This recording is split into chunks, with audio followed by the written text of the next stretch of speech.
नमस्कार, मैं गजेंद्र स्वागत करता हूं आप सभी का अपने YouTube चैनल गजेंद्र मैथ्स में।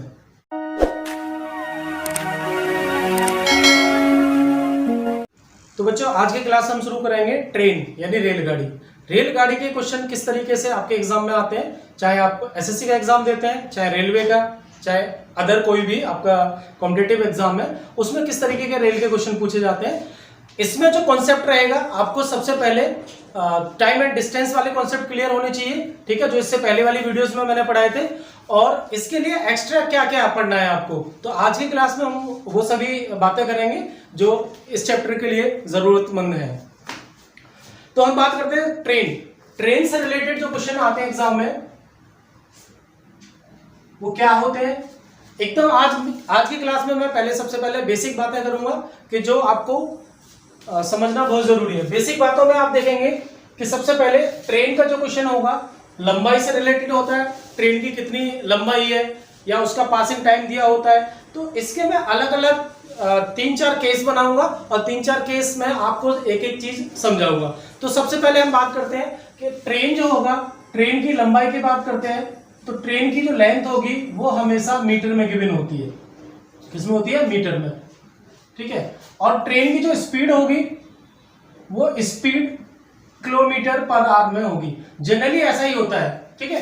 अगर इसके अलावा अगर आपको और कुछ दे रखा है तो फिर टाइम एंड डिस्टेंस के कॉन्सेप्ट पे जाते हैं। ट्रेन के कॉन्सेप्ट के लिए आपको याद रखना है, ट्रेन की जो लेंथ होगी वो मीटर में जनरली गिवन होती है और स्पीड किलोमीटर पर आवर में गिवन होती है।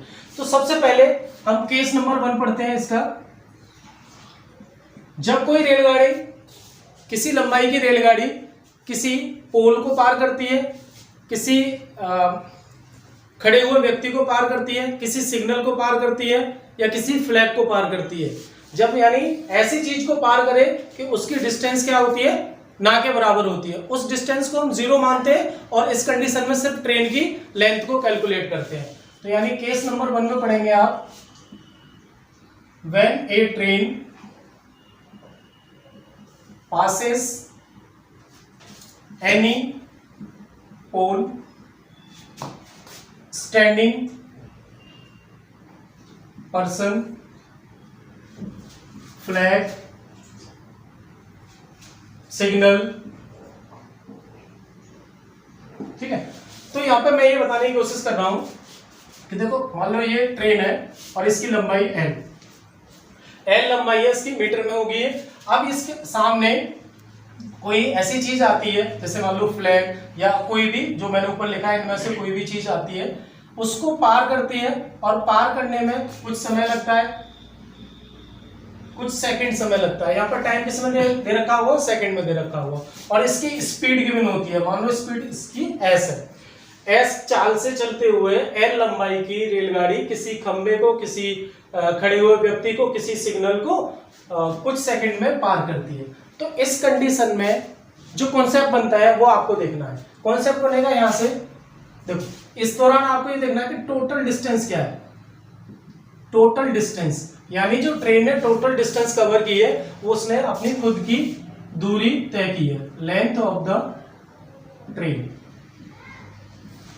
ठीक है। जब किसी खंबे को पार करती है तो आप समझेंगे कि वो क्या करती है, सिर्फ अपनी लंबाई को पार करती है। तो उस गाड़ी के द्वारा टोटल डिस्टेंस कितनी तय की गई है, उसकी लंबाई। तो यहाँ टोटल डिस्टेंस में हो जाएगा उसका लेंथ। अब कितने सेकंड में पार की है, तो आपको पता है अगर स्पीड कैलकुलेट करनी है तो फॉर्मूला क्या होता है, डिस्टेंस अपॉन में टाइम। तो देखेंगे डिस्टेंस यानी एल, उसकी लंबाई कितनी है एल, और उसने पार करने में कुछ समय लगाया है। तो मैं लिखता हूं जो समय लगाया है उसे सेकंड में लिख रहा हूं मैं। अब ये एल तो मीटर में, मीटर और नीचे क्या सेकंड, तो स्पीड तो बननी है मीटर पर सेकंड, लेकिन मैंने क्या बात कही है कि जनरली क्या होता है, किलोमीटर पर आवर में दे रखी होती है। तो हम इसको क्या करेंगे, किलोमीटर पर आवर में बनाने के लिए क्या करते हैं, 18/5 का गुणा करते हैं इसमें। तो मैं ये जो चीज बता रहा हूं आपको, ये बहुत ध्यान रखने वाली बात है, किस तरीके से मैं फ्रेमिंग कर रहा हूं, सारी चीजें आप इसी में रखेंगे और सारे क्वेश्चन आपके आसानी से सॉल्व होंगे। तो ये बनता है एम बटे में सेकंड, यानी मीटर बटे में सेकंड। तो ये बनी थी मीटर पर सेकंड स्पीड, मैंने इसमें 18/5 से गुणा कर दिया, तो क्या बन गया, kilometre per our. Kilometre per our यानी स्पीड आ गई इसकी किलोमीटर पर आवर, ठीक है। तो केस नंबर 1 में मैंने ये जो चीज बात बताई है ये बहुत इंपॉर्टेंट बात है, आप इसको ध्यान रखेंगे। इसके अलावा और क्या क्या केस बनते हैं, ठीक है, एक एक करके मैं सारी चीजें समझाऊंगा। इसके ऊपर कुछ क्वेश्चन है, कुछ क्वेश्चन को देख लेते हैं हम कैसे क्वेश्चन को सॉल्व करना है, ठीक है। इस बेसिक पहले वाले फॉर्मूले के ऊपर क्या क्या क्वेश्चन बन सकता है पहले हम उसकी बात करते हैं, फिर दूसरे उस पर जाएंगे, ठीक है। तो देखते हैं क्वेश्चन क्या बनेगा इसके ऊपर। तो जो मैंने पहला कॉन्सेप्ट बताया उसके आधार पर मैं कुछ एग्जाम्पल लेके उस बात को क्लियर करना चाहता हूँ, ठीक है। तो मैंने बताया था अभी आपको जो फॉर्मूला था L बटे में सेकंड आपको ध्यान रखना है कौन सा, पासिंग सेकंड। इसमें 18/5 से करते हैं और इक्वल टू लिखते हैं स्पीड किसमें होती है, किलोमीटर पर आवर में। तो ये कॉन्सेप्ट मैंने बताया, इसके आधार पर आपको क्वेश्चन सॉल्व करना है। क्वेश्चन देखते हैं, लिखा हुआ कह रहा है a train running with the speed of 72 kilometre per hour crosses a pole in 17 second, calculate the length of the train. Question कहता है कि एक रेलगाड़ी 72 किलोमीटर प्रति घंटे की चाल से चलते हुए किसी एक खंबे को 17 सेकंड में पार कर जाती है, तो बताइए उस ट्रेन की लंबाई क्या है। आपसे क्या पूछ रहा है, लंबाई। तो सारी चीजें हम एज इट इज उस फॉर्मूले में पुट करेंगे तो ये निकलेगा आपका। आपसे पूछा है ट्रेन की लंबाई यानी एल पूछ रहा है, पास करने में कितना समय लगता है, 17 सेकंड। तो यहाँ 17 लिख देंगे इंटू 18 अपॉन में 5 इक्वल्स टू क्या है, स्पीड। और स्पीड कितनी दे रखी है, 72 किलोमीटर, 72 किलोमीटर पर आवर। अब इसको सॉल्व करना है, कितना आ जाएगा 18 चौक 72, एल बराबर आ जाएगा 4 इंटू 5 इंटू 70, यानी ये बन गया आपका 20 और 17 34, 340 मीटर। 340 मीटर के आगे लेंथ ऑफ द ट्रेन, ठीक है। तो डायरेक्ट आपको ये जो मैं कॉन्सेप्ट दे रहा हूं बहुत इंपॉर्टेंट है, याद रखेंगे किस तरीके से हम फ्रेमिंग कर रहे हैं और क्वेश्चन को सॉल्व कर पा रहे हैं, ठीक है। नेक्स्ट क्वेश्चन देखते हैं इसी के आधार पर। कहते हैं कि a train is running at the speed of 90 kilometre per hour whose length is 750 metre, in what time it crosses the pole. इस वाले सवाल में लेंथ पूछी थी ट्रेन की, इसमें पूछा है किसी खंबे को पार करने में कितना समय लगेगा। मतलब कहता है कि एक रेलगाड़ी 90 किलोमीटर प्रति घंटे के चाल से चलते हुए जिसकी लंबाई 250 मीटर है वो किसी खंबे को कितनी देर में पार कर जाएगी, यानी आपसे पासिंग टाइम पूछ रहा है। तो फिर से वही रखेंगे, L अपॉन में पासिंग सेकंड इंटू 18 अपॉन में 5 इक्वल्स टू स्पीड। अब स्पीड कितनी दे रखी है उसकी 90, तो इसमें हम चीजें पुट करेंगे तो ये आ जाएगा L दे रखा है 750 अपॉन में पासिंग सेकंड निकालना है आपको 18/5 इक्वल्स टू 90, ठीक है। यह आ जाएगा 5, इसको काटेंगे तो ये बन जाएगा आपका 150 और फिर बनेगा 150/5 यानी 30 सेकेंड। कहने का मतलब है कि रेलगाड़ी उस खंबे को 30 सेकेंड में पार कर जाएगी। तो सिंपल सी बातें हैं, ठीक है। नेक्स्ट कॉन्सेप्ट क्या बनता है, अभी हमने लिया था कि सिंगल एक रेलगाड़ी कोई लंबाई थी और किसी पोल को पार कर रही है, ठीक है। अब ऐसी चीज को पार करें कि जिसकी खुद की कुछ ना कुछ लंबाई दे रखी हो, जैसे ब्रिज हो, कोई टनल हो, है ना, कोई खड़ी हुई रेलगाड़ी हो, उसको पार करती है, तब क्या चेंज होता है देखते हैं नेक्स्ट कॉन्सेप्ट में। केस नंबर 2 में when A train crosses another standing train, any standing train, any tunnel and any bridge। यानी कहने का मतलब है कि अब हम ये लेते हैं कि जब कोई रेलगाड़ी किसी दूसरी खड़ी हुई रेलगाड़ी को या किसी गुफा को या किसी पुल को पार करती है। अब इसमें क्या होगा, ऐसी चीज को पार कर रही है जिसकी खुद की अपने में कोई ना कोई लंबाई होगी। पहले केस में क्या था, उनकी लंबाई 0 थी। यहाँ पर बनेगा कि मान लो ये रेलगाड़ी है, इसकी लंबाई L1 है, ये सामने किसी अन्य रेलगाड़ी को पार करती है जिसकी लंबाई L2 है। ये हो सकती है कि स्टैंडिंग ट्रेन है, ये कोई टनल है या फिर कोई ब्रिज है, ठीक है। अब इसकी लंबाई क्या दे रखी है, L2। तो यहाँ पे जो कॉन्सेप्ट बनेगा ये बनेगा, अब ट्रेन कितनी लंबाई चल रही है टोटल, ट्रेन अपनी लंबाई प्लस में इसकी लंबाई, यानी इसको पार करके जा रही है तो यहाँ से यहाँ तक टोटल लंबाई तय कर रही है। तो इस दौरान क्या हो जाएगा, टोटल डिस्टेंस इक्वल टू हो जाएगा L1 प्लस L2, कितना अंतर आना है, लंबाई बढ़ जाएगी L1 प्लस L2। बाकी क्या कर रही है, इसको पार करने में कुछ समय लगाएगा, टाइम दे रखा हुआ कितने सेकंड में पार कर जाती है। स्पीड गिवन होगी, स्पीड किस में होगी, फिर से किलोमीटर पर आवर में होगी। तो यहां से कॉन्सेप्ट बनेगा, कॉन्सेप्ट ये बनेगा L1 प्लस L2 यानी टोटल डिस्टेंस अपॉन में पासिंग टाइम। टाइम फिर किस में आएगा, सेकंड में। इसे याद रखना, जो ये ठीक है पासिंग टाइम इनटू 18 अपॉन में 5 इक्वल्स टू स्पीड, और स्पीड किस में रहनी चाहिए, किलोमीटर पर आवर।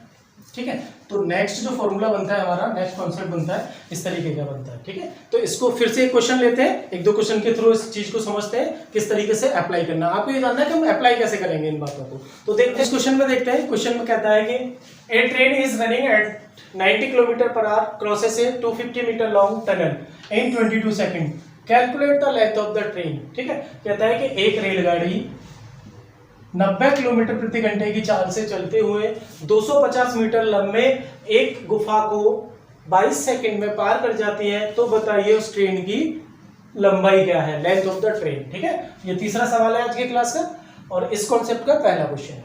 कहता है कि देखो, जब भी किसी ट्रेन को, टनल को, अभी बताया था मैंने, पार करती है तो क्या होता है, L1 माना कि ट्रेन की लंबाई है, L2 टनल की लंबाई है।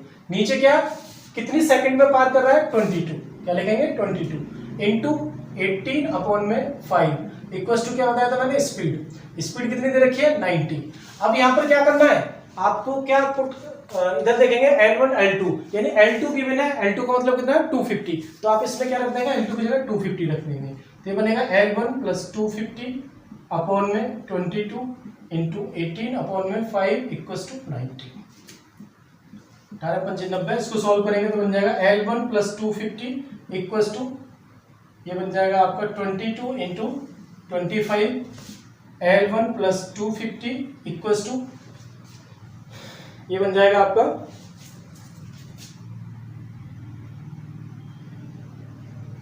550। ठीक है, 22 का गुणा 25 में करेंगे तो कितना हो जाएगा, 550। आपसे पूछ रहा है L1 कितना हो जाएगा, इसको इधर ले जाएंगे, 550 माइनस 250, L1 इक्वल्स टू 300।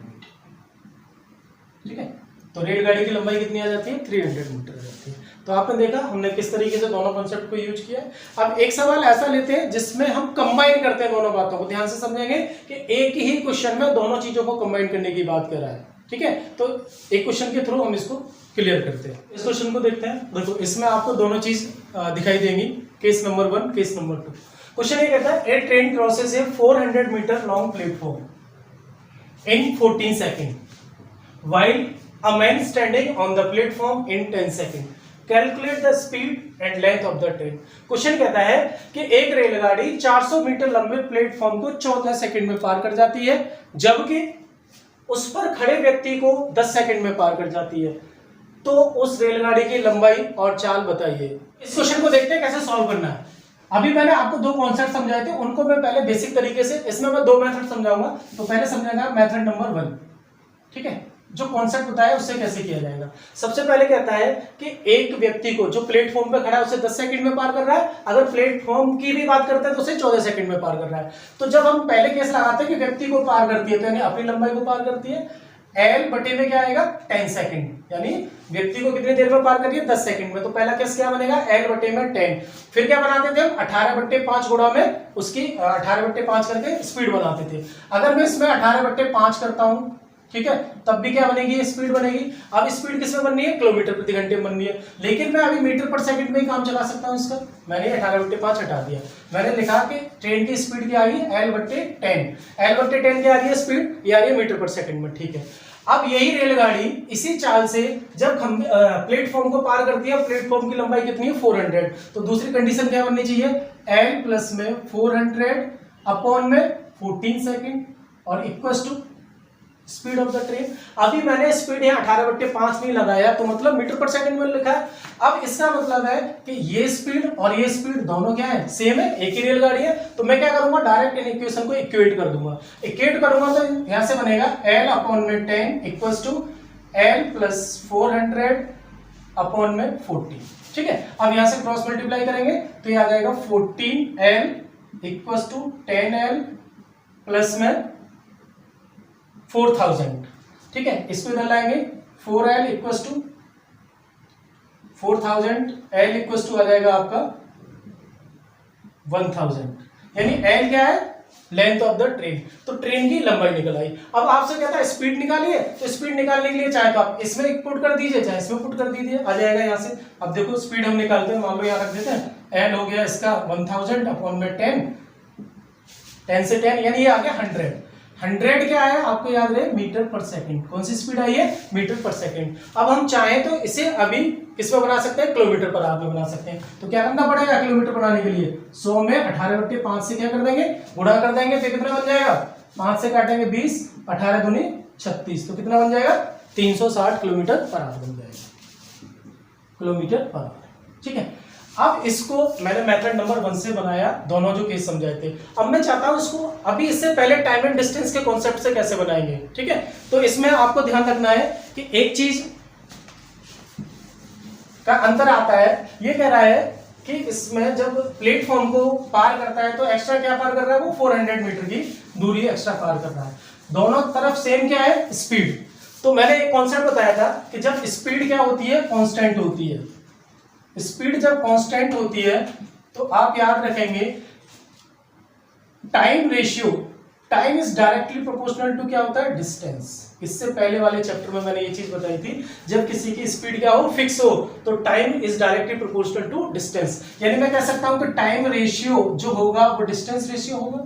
तो टाइम रेशियो देखते हैं, पहले टाइम कितना लगता है उसे 14 सेकंड, दूसरी बारी में टाइम कितना लगता है 10 सेकंड। ठीक है, तो रेशियो बनेगा 14 अपॉन में 10 इक्वल टू डिस्टेंस का भी यही हो जाएगा। अभी क्या है, टाइम रेशियो यही हो जाएगा, डिस्टेंस रेशियो। इसको छोटा करेंगे तो बन जाएगा 7/5, 7/5। अब देखो इन दोनों का गैप कितना आ रहा है, गैप आता है 2 यूनिट। कितना आ रहा है, 2 यूनिट। अब एक्चुअल में गैप कितना है, गैप कितना है 400 का। कैसे कि ट्रेन ने पहले तो एक व्यक्ति को पार किया, फिर प्लेटफॉर्म को पार किया, तो गैप क्या बना, सिर्फ प्लेटफॉर्म की लेंथ गैप बन जाएगी। तो 2 यूनिट बराबर कितना आ गया 400, 1 यूनिट बराबर कितना हो जाएगा 200। अब आपसे पूछ रहा था length of the train, train की लेंथ क्या है 5 यूनिट। 1 का मतलब 200, तो 5 का मतलब कितना आ जाएगा 1000।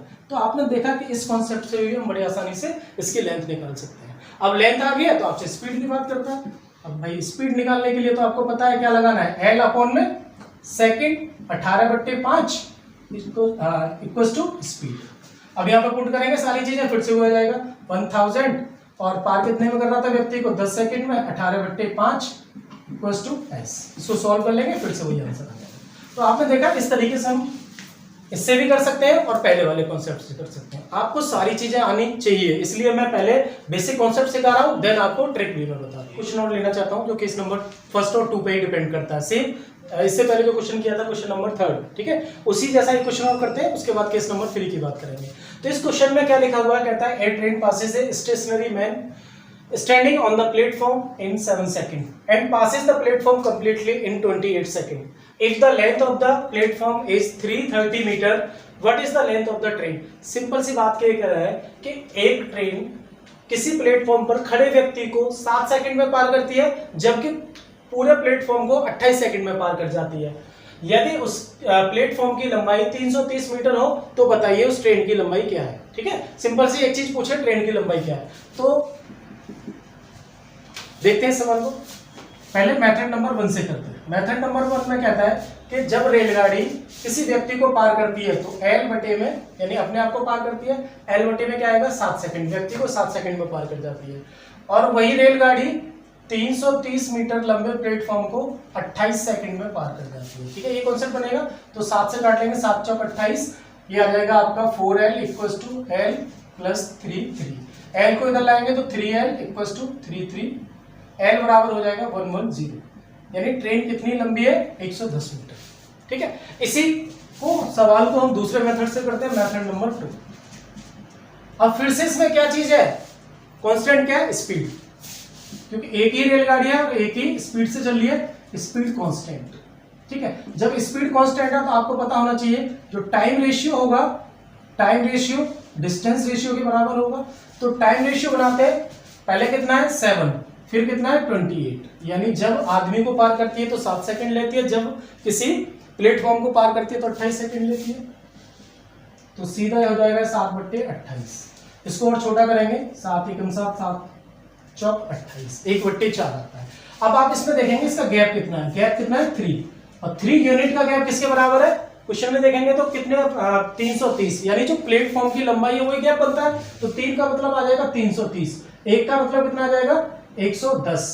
अब आपसे पूछ रहा है कि बताइए ट्रेन की लेंथ क्या है, तो आप किसको मानेंगे, इसको मानेंगे। क्यों मानेंगे, क्योंकि ये क्या था, ये खड़े हुए व्यक्ति को पार कर रहा था, इसलिए दूरी क्या है 1 का मतलब 110, तो आंसर आ गया 110 मीटर। ठीक है, तो हम दोनों को, आपको दोनों कॉन्सेप्ट आने चाहिए। ठीक है, इससे आप लगा सकते हैं, इससे भी लगा सकते हैं, सीखना आपको सारे कॉन्सेप्ट है। अब हम बात करते हैं इसका केस नंबर 3 का। आपने 2 केस पढ़े हैं, उसके मैंने 4 क्वेश्चन बनाए, केस नंबर 3 और केस नंबर 4, 4 केस बनते हैं बेसिक में। तो ये आज मैं आपको पढ़ा रहा हूँ, ये बेसिक क्लास है, इसके बाद जो नेक्स्ट क्लास आएगी वो एडवांस लेवल की आएगी। तो जो 2 केस बचे हैं उसे देखते हैं जल्दी से। तो लेते हैं तीसरा case, case number 3।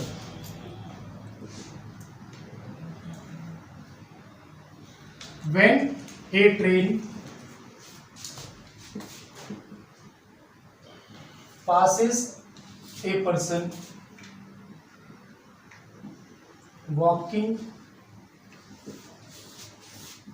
at any speed, यानी ये केस बनाते हैं कि जब कोई ट्रेन किसी चलते हुए व्यक्ति को पार करती है, यानी पहले तो हमने पढ़ा था स्टेशनरी व्यक्ति को पार करती है, अब क्या है चलते हुए व्यक्ति को पार करती है। अब इसमें क्या होगा, ट्रेन की भी स्पीड गिवन होगी और उस पर्सन की भी स्पीड गिवन होगी। तो यहाँ पर भी 2 केस बनते हैं। मान लो कि पहला तो ये ट्रेन L, ट्रेन की लंबाई L है और इसकी स्पीड S है, ठीक है, और ये पार करती है किसी व्यक्ति को। वो व्यक्ति क्या है, 2 केस बनते हैं, या तो ट्रेन की डायरेक्शन में जा रहा होगा या ट्रेन के अपोजिट जा रहा होगा। तो मान के मैं चलता हूं कि ये पहला केस है कि ट्रेन के अपोजिट चलता है और उस व्यक्ति की स्पीड है S2 और ट्रेन की स्पीड है S1। आप ध्यान रखेंगे, ये मैं बना रहा हूं कि जब वो क्या चल रहा है, अपोजिट डायरेक्शन में चल रहा है, व्हेन डायरेक्शन इज अपोजिट। ठीक है, कोई ट्रेन किसी चलते हुए व्यक्ति को पार करती है अपोजिट डायरेक्शन में। तो यहाँ पर जब भी ये डायरेक्शन की बात आएगी, स्पीड अलग अलग आएंगी, तो एक कॉन्सेप्ट बनता है रिलेटिव स्पीड का। देखो इस केस में जो टोटल डिस्टेंस बनेगी, टोटल डिस्टेंस में तो कोई फर्क नहीं पड़ेगा, एक व्यक्ति कोई पार करी है तो उसने अपनी लेंथ को पार किया है, टोटल डिस्टेंस बराबर हो जाएगा लेंथ ऑफ द ट्रेन, जो कि L गिवन है। अब हम बात करेंगे यहाँ पर रिलेटिव स्पीड, रिलेटिव स्पीड, इसी को हम कह सकते हैं इफेक्टिव स्पीड। जब कोई 2 चीज अलग अलग चाल से चलती हैं और दोनों एक दूसरे की ओर चलती हैं तो क्या हो जाएगा, जल्दी मिलेगा। ऐसे केस में क्या होती है, रिलेटिव स्पीड को हम क्या कर देते हैं, प्लस कर देते हैं, तो रिलेटिव स्पीड आ जाएगा S1 प्लस S2। ठीक है, तो यहां से जो फॉर्मूला बनेगा हमारा, जो कॉन्सेप्ट बनाने की कोशिश कर रहे हैं, ये बनेगा N अपॉन में सेकंड, कौन सा, पासिंग सेकंड, टाइम कौन सा ले रहा है, पासिंग वाला, इंटू 18 अपॉन में 5, और क्या बन जाएगा S1 प्लस S2। तो यहां से फॉर्मूला बनता है आपका, सारी चीजें सेम है।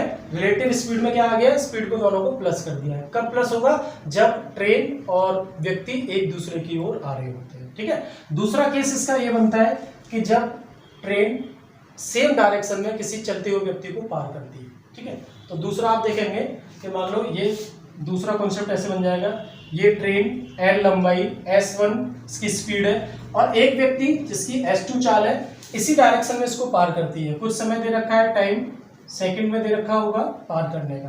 तो यहां से जो कॉन्सेप्ट बनेगा, यहाँ पर फिर से वो सारी चीजें सेम रहेंगी, टोटल डिस्टेंस क्या हो जाएगा, लेंथ हो जाएगा, और जो टाइम जो स्पीड रहेगी रिलेटिव स्पीड, रिलेटिव स्पीड क्या हो जाएगी।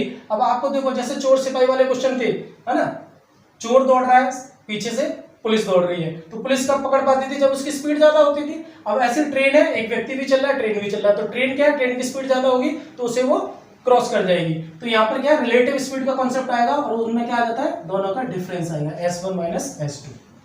ठीक है, तो यहां से ये कॉन्सेप्ट बनेगा आपका L अपॉन में टाइम, टाइम जो कि सेकंड में होगा, passing time 18/5 equals to S1 minus S2। ठीक है, तो ये मैंने आपको केस नंबर 3 के अंदर 2 बातें बताई हैं।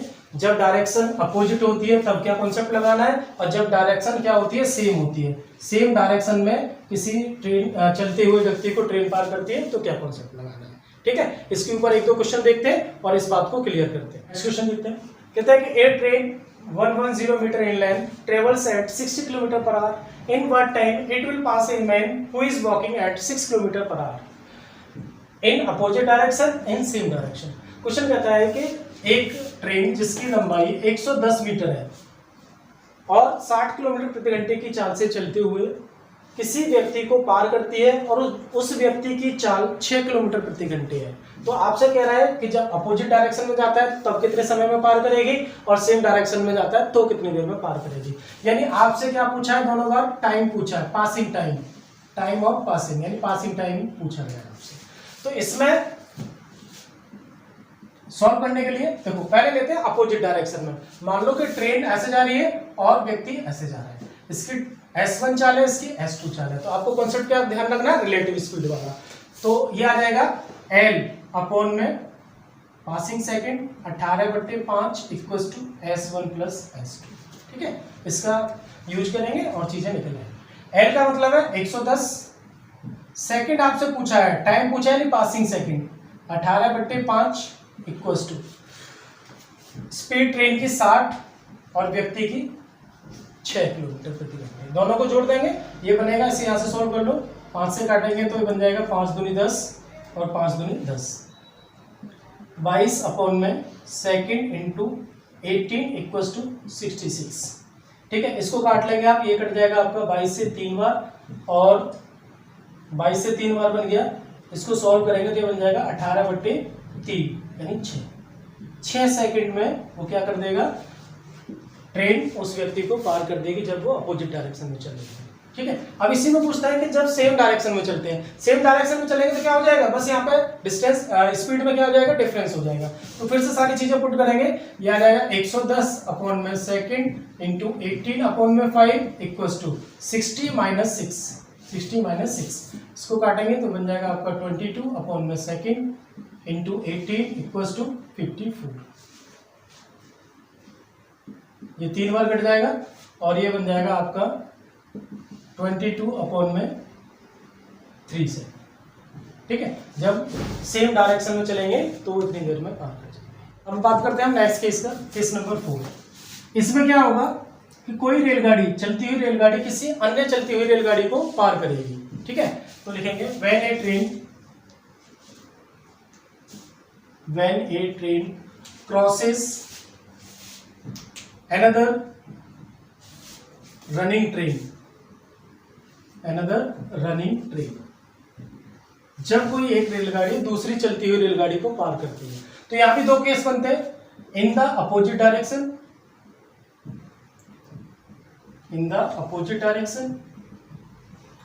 और दूसरा बनता है इन द सेम डायरेक्शन।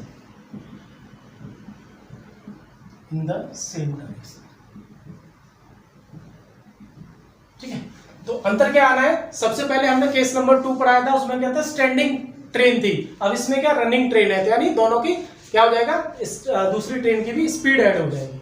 आपको देखना है कि एक रेलगाड़ी जिसकी लंबाई L1 है, उसकी स्पीड S1 है, दूसरी रेलगाड़ी को पार करती है और वो भी S2 की चाल से चलती है और उसकी लंबाई कितनी है, L2 है। अब मान लो मैं केस नंबर फर्स्ट की बात करता हूं, जब वो दोनों एक दूसरे के अपोजिट डायरेक्शन में चलती है तो कुछ इस तरीके से होगा। तो यहाँ पर उनके द्वारा चली गई टोटल दूरी क्या होगी, टोटल डिस्टेंस, एक दूसरे को पार कर रही है, तो कॉन्सेप्ट क्या आ जाएगा, उन दोनों की लंबाई को हम जोड़ देंगे तो टोटल डिस्टेंस हो जाएगा L1 plus L2।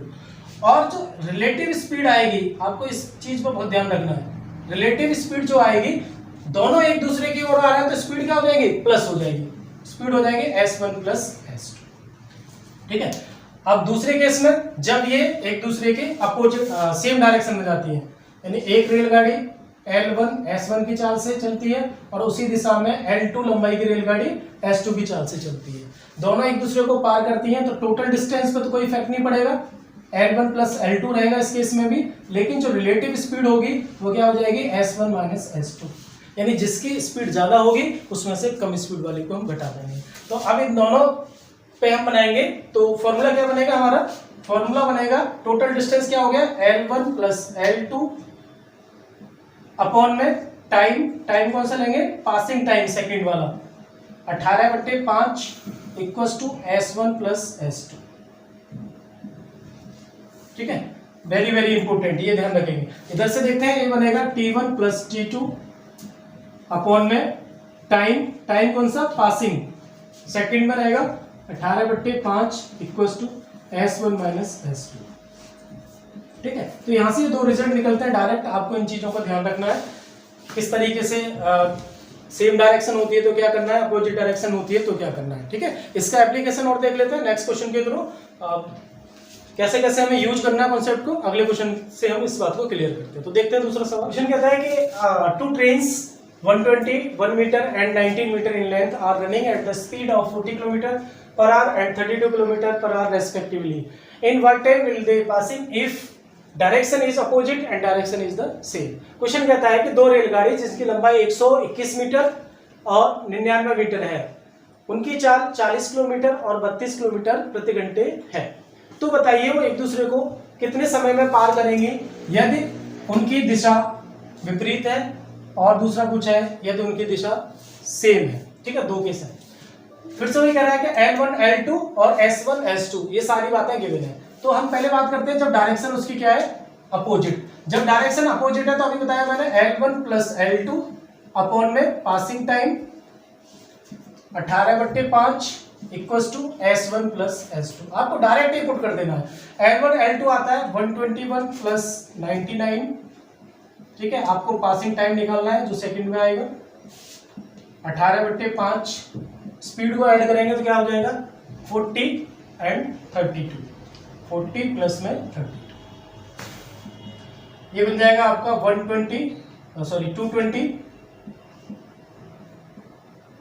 Into 18 upon में 5 इक्वल्स टू, ये बन जाएगा 72। 18 चौक 72, 4 बार कट जाएगा, 5 से काटेंगे तो बनेगा आपका 5 चौके 20, 5 चौके 20, 44। यानी ये आ जाएगा आपका 44/4 यानी 11 सेकंड। तो जब दोनों एक दूसरे के विपरीत चलेंगी तो वो 11 सेकंड में पार कर जाएंगे। ठीक है, दूसरा क्वेश्चन ये पूछा है इसने कि जब वो सेम डायरेक्शन में चलती हैं तो कितनी देर में पार करेंगी। तो क्या होना है, सिर्फ यहाँ पर चेंज होना है, यानी यहाँ पे क्या हो जाना है, माइनस हो जाना, बाकी सारी चीजें सेम रहेंगी। तो मैं डायरेक्ट लिख देता हूँ L1 प्लस L2 कितना बन रहा है 220 18/5 equals to S1 minus S2 कितना आएगा 8 आएगा। ठीक है, इसको सॉल्व करेंगे तो ये बन जाएगा आपका 44। ठीक है, तो सेकंड बनाएंगे, ये बनेगा आपका 44 इंटू 18 अपॉन में 8। 4 से काट लो 2 बार, 4 से काटो 11 बार, 2 से काटेंगे 9 बार यानी 99 सेकंड। ठीक है, तो जब वो सेम दिशा में जाएंगे तो 99 सेकंड पार करेंगे, अपोजिट दिशा में जाएंगे तो जल्दी पार कर देंगे, 11 सेकंड में पार कर देंगे। तो आपने देखा आज मैंने 4 केस समझाए हैं पूरी क्लास में। इसके अलावा ये जो बेसिक कॉन्सेप्ट थे पूरे ट्रेन में, बेसिक कॉन्सेप्ट थे जिसमें लेंथ की बात आती है ना, पार करने की बात आती है। इसके अलावा और भी बहुत अच्छे क्वेश्चन बनते हैं, अच्छे लेवल के बनते हैं। सीजीएल मेंस तक के क्वेश्चन मैं अगली वीडियो में कराऊंगा, तो आप देखते रहिए। और आपको अगर मेरी वीडियोस अच्छी लगती है तो चैनल को सब्सक्राइब करें, शेयर करें, कमेंट करें। ठीक है, और एक एक पार्ट को पार्ट बाय पार्ट जरूर देखें। ऐसा नहीं कि आप गैप करके स्किप करके कोई चीजें देख रहे हैं, पूरी वीडियो जरूर देखें तभी कॉन्सेप्ट समझ में आएगा। ठीक है, each and every concept is necessary, ध्यान रखें इस बात का। Okay, thank you.